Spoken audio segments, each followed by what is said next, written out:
Hello. I'm going to try to give you a quick update before the guy that's just right over there with the blower and the hedge trimmer starts making all kinds of noise again. So real quick, I am back and I have a few projects today. It's been raining for a couple days, so I'm glad that it's not, well, the sunshine for like 5 minutes, but it's gray, but not too much rain in the forecast. And I'm going to try to get a new stereo put into the van today. So you may have heard me say in prior episodes that this van came pretty bare bones. It didn't have any options except I think the windows in the rear door. And so I've got the very basic radio right there, and I picked up one from Crutchfield that I think is going to be a lot nicer, and I'm going to go ahead and do my best to get that installed today. Yep, they're moving a little further away, which is nice. Okay, I locked myself in the very dirty van to block out some of that noise. This is an Alpine stereo, and it's got some neat features, like you can talk to it.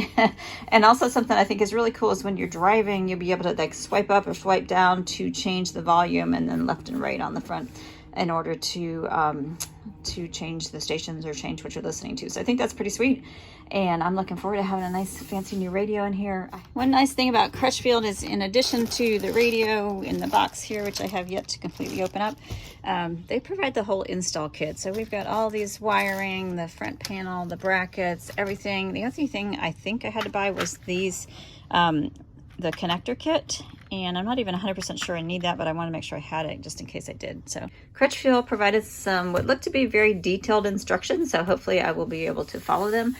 First thing I need is just these wire factory radio removal tools, and I've heard that you can use coat hangers as well, but they came in a kit and I'm happy to use them. Battery is under there, as you know, if you've got a Promaster, and I need to disconnect the negative terminals so the battery will be off and I won't short anything out. So. Okay, I have my two little wire coat hanger doodads, and from what I understand, you just push them in here until you hear a click. So I'm gonna do that. Ooh, I hope I didn't go too far. And I guess I'll show you the difference like, between a coat hanger would just be straight, but these have little nubs on the end. Ooh, it just comes right out. That's pretty sweet. I like things that do what they're supposed to do. And I'm gonna definitely hang on to these because I may be doing more work in here in the future. That's the wiring harness right there. And there's a connector here that I believe I just need to disconnect. Okay, one down. This one may take a screwdriver to push in that little tab that's right there. There we go. And then I've got one more right here. Okay, radio is disconnected, and then there are two screws in here. They look like they're Torx, so I'm going to figure out what size those are and be right back. The Crutchfield instructions said that these were two Phillips screws right here, but they're actually T25 Torx. I'm going to go ahead and get them out. Okay. And then this whole assembly, I think, comes out. Yep. So that's out. Promaster has this kind of little funky clipboard here, and I understand that there's two screws up underneath here where you can take this out if you want to replace it with something else. I'm going to leave it for now. Looks like the next few steps in the process actually are from the Metra kit, and we need to assemble that and put it in here. It also gets parts attached to the radio so we can slide it all in after we make the connections. This bracket is actually going to go right here, and it's got clips on the back, or space for clips on the back, so I'm going to put those on. And hopefully not lose anything down to the battery compartment. That would kind of stink. Do my best not to be clumsy. All right, so these little clips go this way, just right on there like that. There we go. Just had to pull it open as I put it on there, and now it's good to go. And next is this piece. And it says I'm to remove that little tiny pin. Maybe some pliers to break it off. Okay, the pin is off. And then there are these radio mounting brackets right here.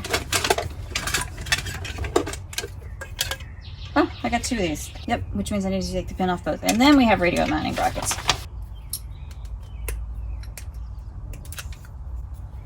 A little bit of that pin material left, so hopefully that's okay.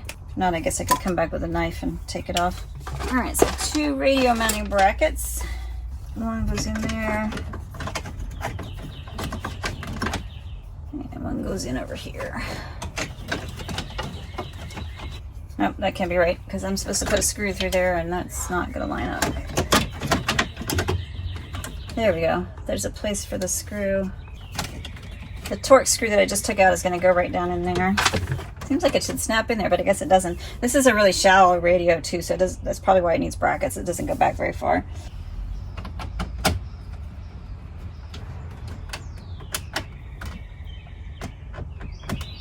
Alright, so I've done that right. My brackets are ready to go. And then these brackets are actually going to go on the radio itself. So this is my pretty new radio. The bracket with the tab goes this way. Let's see, this way. Just kind of, there's a slot right in there, and this tab just fits right there. Oh, what do you know? Look a little closer. This one says right. So they're right and left. All right, the trouble I'm having is that these don't seem to line up with the holes in the radio. Okay, I'm really not following because as you can see, the radio is narrow and this bracket is not. It's much deeper, so I'm going to do a little check-in and I will be back with you. After a little chat with somebody at Crutchfield, I learned that this bracket, which is part of the Metra install kit that came with the radio, this is a universal bracket, and so it's not specific to the radio. It does fit the van, but it doesn't necessarily match up with the holes here that are on the radio, and there are lots of holes on both sides of the radio. I was able to use just 2 screws on each side rather than 4. It's a shallow radio. The fact that the bracket goes back further is not an issue. So I am all ready now to go ahead and do my wiring harness connections, which is this mess of things right here. I need to figure out what goes where and get those all attached. I've got this piece, and once these are all connected, then I'll be able to connect this into the harness that's already in the car where I disconnected the original radio, attach it to the radio, and get things moving. This is the harness that came with the Metra kit, and this is the harness that actually comes with the radio. All the wires are color-coded. There's several different connections to make, and thankfully Crutchfield provides a nice handy instruction telling me exactly which wires connect to which wires. So I'm going to go ahead and do that using these connectors, which I said at the beginning of the video I wasn't sure if I would need these, but it appears that I do. So I was not 100% sure how to do this because I've never done it before, and some of these have connectors on them, like this one has the connector for the ground. So I called Crutchfield again because I really wasn't sure what to do with these and I didn't want to make any mistakes. So they said it was okay to go ahead and cut off these connectors. They're just provided as a courtesy in case somebody has a radio or wiring harness where they can actually automatically connect those, and I don't. So what I'm doing is taking the 2 wires and basically matching the colors according to the instructions right here. So in this case, this is the ground. I cut this off, stripped the end of the wire about 3/8 of an inch, twisted them together, and then put on this little connector here that seems to be working real well. I've tested a couple of these and they're making a nice strong connection. So I'm going to go ahead and do that with the rest of the connections that need to be made, and then my harness will be ready to be plugged in. Some of these you do have to be a little careful with because, like for example here, I've got a solid green and then a green black, and solid green and then a green black, and if you're not paying attention, it'd be pretty easy to make a mistake. My wiring harness connections are all done. There's one more connection that says I need to make, and that is from the blue yellow to the orange white, which would be this long cable, and it says to make that connection at the parking brake. I'm not sure exactly what that means, so I'm gonna have to figure that one out. And then I've also got, somewhere around here, I've got mess. I guess that's what I've got. There is a cable or a microphone, which I need to find. All right, so I found the microphone and the wiring, and I was sitting on it. So it should be ideally right up in that area somewhere behind the rear view mirror, and then the wire would run down here through the pillar.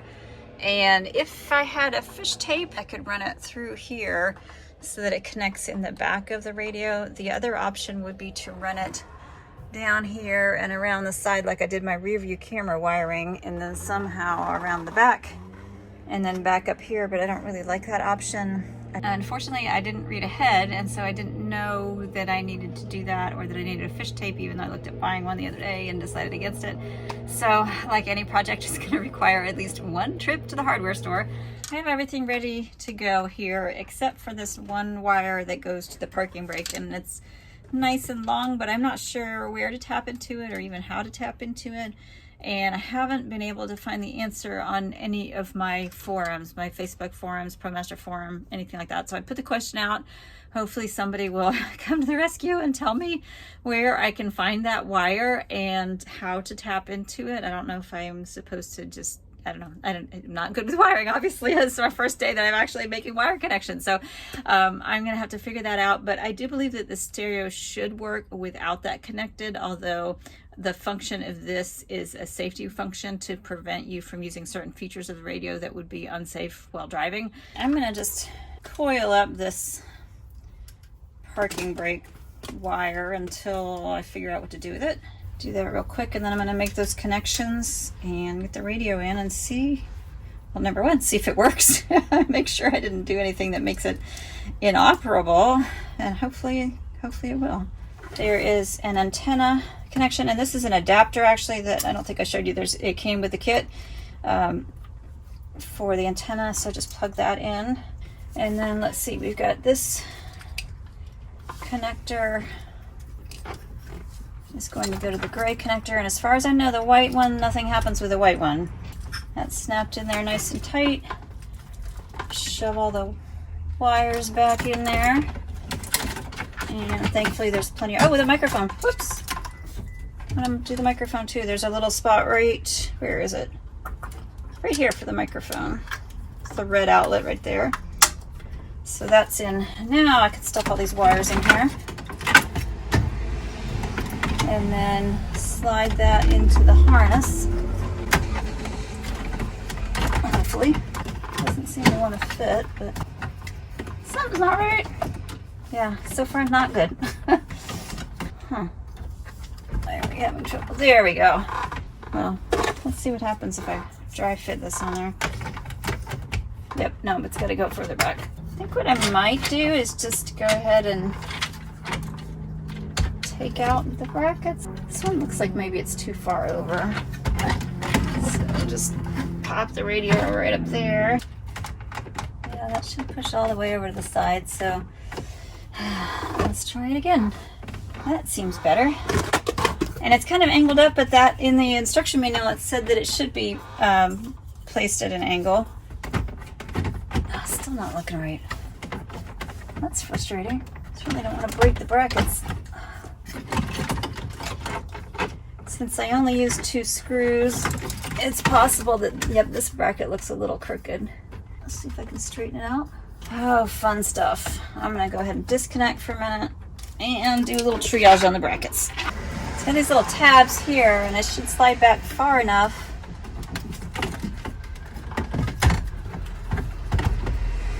to snap into the bracket. It is not. There we go. I think I got it. I'm gonna go ahead and connect the battery and just make sure that it's working. All right, same project, different day. I went over to Ace and I picked myself up a fish tape here. This is only 15-foot one, which is about perfect for my needs here in the van. Some of the other ones I'd seen are much, much larger. Got that, and I was able to run it through. It took me a little while to figure out where to get it to go, but down here underneath the radio, and I pushed it through and it came out here underneath the dash, and I was able to attach the cable for the microphone, the wire, so I can plug it in.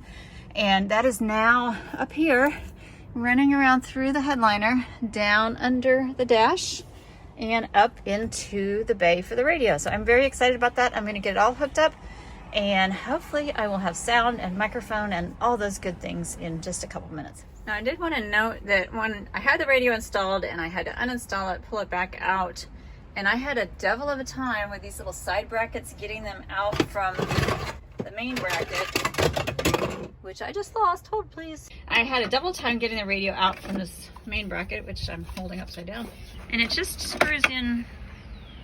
Where's it screw in? Right there in the bottom, and then it doesn't screw in the top, which doesn't really seem to have a dedicated space where it actually fits or snaps in or anything. And then the radio clips into these notches on the side. So I was able to get this side undone, but not the other side, and I spent quite a while on the phone with Crutchfield trying to figure out how to do it. Finally ended up using a metal ruler to get in on the side and release that so I could get the radio out, but it was not easy. I don't think that this kit from Metra is really made to take the radio in and out, so I'm a little wary once I get it in. If I have to take it out again, I think it'll be another project. Just a word of caution for those of you that are getting ready to do this, if you haven't done it yet, make sure your radio is all connected and working before you go ahead and actually fully install it. The radio is in again. I took out all the brackets, I futzed around a bit, I called Crutchfield again just to make sure that these were in the proper position, and I am finally ready to test again. Today's my birthday, so if this is working, that's a great little birthday gift to me. Yay! I don't want to celebrate too soon, but hopefully I'll be celebrating in just a few minutes. All right, I'm gonna turn this baby on. That's the van top, and the Alpine radio is on. I'll give it a second to load and make sure all the functions are working. Yes, we're in English. Okay, and then Bluetooth is working, which is good. My other setup functions, there's sound, system. All right, don't have the clock set on, different options there. Connectivity, that's the Bluetooth. I've got CarPlay on. Well, just when I was ready to celebrate my radio success, putting on the trim panel, it won't fit. It just is floppy up at the top. And the problem, I can pry it off here, is that the brackets for the top here, right here, are too far back. And there's nothing I can do to pry them out. I checked before I installed the radio. They're screwed in properly here. They're leaning against some things in the back there, but there's no place to screw. And unfortunately, I can't even get the radio out because the way this Metra kit is designed, you can't reach back in there to release the tabs. So I'm afraid that I may break it if I force it out. I called Crutchfield again. Thank God they have tech support and I can call them. And they didn't have a solution for me either. They said this is the only kit that's available for the Promaster, is this Metra kit, which is really just kind of a bunch of cheap plastic, to be honest. I told them how frustrated and disappointed I was with the kit and why it's not fitting in this Promaster. And he basically said they didn't have any other solution other than to force the radio out. And he's sending me another Metra kit in case this one breaks. And honestly, you can tell I'm just really, really frustrated at this point. But I'm going to go ahead and just attach this on the bottom and let it flop around on the top for a little bit. And then when the new kit comes, I will come back at it and play some more and see if I can force the radio out and get a better fit the second time around. Maybe I've got a defective kit. I don't know. But honestly, Crutchfield's been amazing. I love the radio, but the kit is awful.